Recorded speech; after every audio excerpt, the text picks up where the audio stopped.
को मिल गया है। इस रिजल्ट में क्या क्या चीज़ें हैं बच्चों, थोड़ा जानना जरूरी है। पहले तो कि 2.5 गुना बच्चों को लिया है, जैसा कि उम्मीद थी 2.5 गुना या 3 गुना, इन्होंने बोल दिया था शुरुआत में कि 3 गुना तक भी लिए जा सकते हैं, पर ऐसा हुआ नहीं। लिया है टोटल ही 2.5 गुना बच्चों को, और 2.5 गुना होता है 60,000 का 1.5 लाख, लेकिन लिया गया 1,74,316, जो 3 गुने से जस्ट थोड़े ही कम है, यानी 1,80,000 3 गुना बैठता, पर 174 है, तो आप ये 2.25 गुना ही बोलोगे। पर ये 2.5 गुना कह के इतने क्यों लिए गए हैं, क्योंकि ये कैटेगरी वाइज जब इन्होंने 2.5 गुना किया होगा तो ये टोटल संख्या किसी कैटेगरी में हो सकता है 2.5 एग्जैक्ट आया हो, तो उस हिसाब से किसी कैटेगरी में हो सकता है 3 गुना भी आ गया हो उस रेशो में लगा के। ठीक है, तो ये टोटल कुल मिला के 1,74,316 बच्चे लिए गए हैं। कैटेगरी वाइज भी आप देख पाएंगे कि कितने किस कैटेगरी में लिए हैं। कट ऑफ कितनी गई है, यही सबसे बड़ा सवाल है।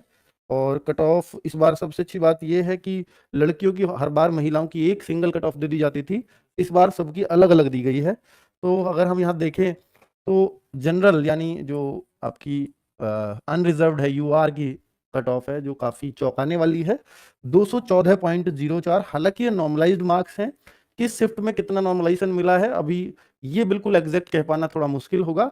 तो उसके लिए अगर आप ये जानना ही चाहते हैं कि किस शिफ्ट में, क्योंकि ये रिजल्ट मिलना चाहिए फिर पर्सनली हर बच्चे को, जैसे एसएससी देती है, तो उस तरह का रिजल्ट आएगा या नहीं आएगा इस बात की भी बहुत ज्यादा संभावनाएं तो नहीं है, पर क्या बाद में आता है, हाँ बाद में नॉर्मलाइजेशन में कितना मिला ये शायद नहीं पता चले फिर भी। तो अगर आप ये जानना ही चाहते हैं तो फिर आप ना, मैं एक गूगल फॉर्म क्रिएट करवा लूंगा और इस वीडियो के नीचे लगवा दूंगा, तो उसमें एक गूगल फॉर्म क्रिएट कर लो, और उसमें बच्चे आप अपने ओरिजिनल मार्क्स और आप ये डाल देना कि हाँ किसका सिलेक्शन हुआ है या नहीं हुआ है, यस और नो। ठीक है, ओरिजिनल मार्क्स कितने थे, तो ताकि ये भी पता लग जाए क्या किसी बच्चे के घटे भी हैं क्या मार्क्स।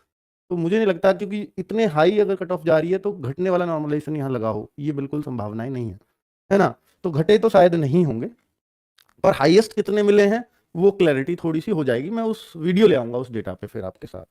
तो आर्थिक रूप से कमजोर वर्ग, ये ईडब्ल्यूएस की एज एक्सपेक्टेड, मैं कहूंगा कि हम ये मानते हैं कि ओबीसी ईडब्ल्यूएस लगभग सेम जाएंगी, यानी आप ये मान लीजिए लगभग 199 हो गया, और 199 का मतलब होता है कि आपके 99 100 क्वेश्चन होना सही। हालांकि ये नॉर्मलाइज्ड मार्क्स में फिर कह रहा हूं कि 99 100 क्वेश्चन नहीं होंगे, उससे कम पे ही हो गया होगा। ठीक है पर ये नॉर्मलाइज्ड मार्क्स हैं, कितने किसको मिले ये नहीं पता, पर जो सबसे हल्की शिफ्ट होगी उसमें 99 100 क्वेश्चन चाहिए, ये आप ऐसे मान सकते हो। ठीक है, उसमें नहीं बढ़े होंगे तो उसमें 99 100 क्वेश्चन चाहिए। तो भाई ये 214 का मतलब ये हो गया कि आपके 107 क्वेश्चन चाहिए हल्की शिफ्ट में, सबसे आसान में। तो 107 क्वेश्चन सबसे आसान शिफ्ट, मतलब जो 24 की शायद फर्स्ट शिफ्ट थी जो सबसे आसान में आ रही थी, तो 24 की फर्स्ट शिफ्ट में करीब 107 क्वेश्चन जिस बच्चे के सही हैं जनरल में उसका नंबर आ रहा होगा, आप ऐसे मान सकते हो। और जो थोड़ी हार्ड शिफ्ट थी तो उसमें जो है 100, जिसके 5 भी सही है उसका भी आया होगा, 104 है उसका भी आया होगा। तो ये आप ही लोग बता पाओगे। ठीक है, मैं गूगल फॉर्म क्रिएट कर दूंगा, उसमें आप बताइएगा ये बात। ओबीसी का देख ही चुके आप, एससी 178.04 और अनुसूचित जनजाति एसटी 146.7। मैं ये नहीं कहूंगा यहाँ पर कि किसका कट ऑफ सही किसका गलत, क्योंकि सबके आंकड़े सबके पास है, आप उससे मिला लीजिएगा, उसको कहने का कोई अर्थ भी नहीं है। ठीक है, और आप ये देखेंगे कि भाई हाँ एक्सपेक्टेड जो बताई थी आपको ओबीसी की हमारी ऑलमोस्ट एकदम एग्जैक्ट मैच कर जाएगी, और जो जनरल की है वो थोड़ी सी यहाँ ऊपर ही गई है, हमने थोड़ी कमी बताई होगी। ईडब्ल्यूएस की थोड़ी डाउन गई है, जो बहुत अच्छी बात है। ठीक है, चलो। और एससी एसटी का तो बहुत अंदाजा कोई भी नहीं लगा सकता, क्योंकि उतना डेटा होता नहीं है एग्जैक्ट लगा पाना। और ये है महिलाओं की कट ऑफ, 203.9 जनरल की है, 180 है ईडब्ल्यूएस की, 189.3 ओबीसी की महिलाओं की। ठीक है, 169.1 एससी महिलाओं की और 136 एसटी महिलाओं की। अगर यहां देखेंगे स्वतंत्रता संग्राम सेनानी जो है उनकी केवल 75.9 है, और वो कैटेगरी वाइज नहीं है, सिर्फ एक ही कट ऑफ है। और जो भूतपूर्व सैनिक हैं उनकी या तो जनरल में 100.44 है, और एक ओबीसी की अलग से लगी है उनकी 59 पे ये कट ऑफ गई है। तो क्लियर बच्चों, तो ये डेटा, ये कट ऑफ को ऐसे समझ सकते हैं। अब इसमें जो और विशेष बात है वो ये है कि भाई एक तो दिसंबर के तीसरे सप्ताह में आपका जो होगी डीवीपीएसटी शुरू होगा। जैसे कि ये उम्मीद थी कि डीवीपीएसटी शायद नवंबर में ही शुरू हो जाएगा, तो वो नवंबर में नहीं शुरू हो रहा है। डीवीपीएसटी का जो आयोजन है वो दिसंबर माह के तीसरे सप्ताह में आयोजित होगा, जिसकी स्थान कहां पर है, तिथि कहां पर क्या है, तो उसकी सूचना वेबसाइट पर जल्द दे दी जाएगी, ऐसा इनका कहना है।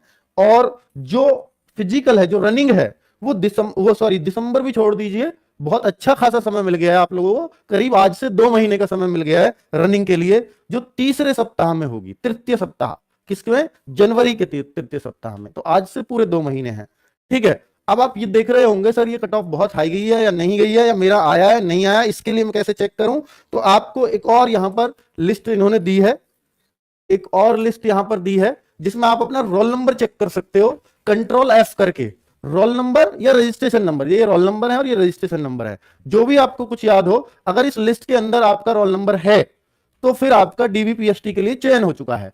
तो भाई मैं आपको अगर दिखाऊं तो ये टोटल जो इन्होंने बोला था 1,74,316, ये पूरी लिस्ट उन्हीं बच्चों की दी गई है, ठीक है। तो आप अपना इसमें रोल नंबर या नाम, रोल नंबर या रजिस्ट्रेशन नंबर डाल के अपना नंबर चेक कर सकते हो, ठीक है। और गूगल फॉर्म हमने दे दिया है, इसमें कुछ डिटेल्स मैं अभी थोड़ा और चेंज करवाऊंगा क्योंकि उन्होंने अपने दिमाग से बनाया होगा कि क्या क्या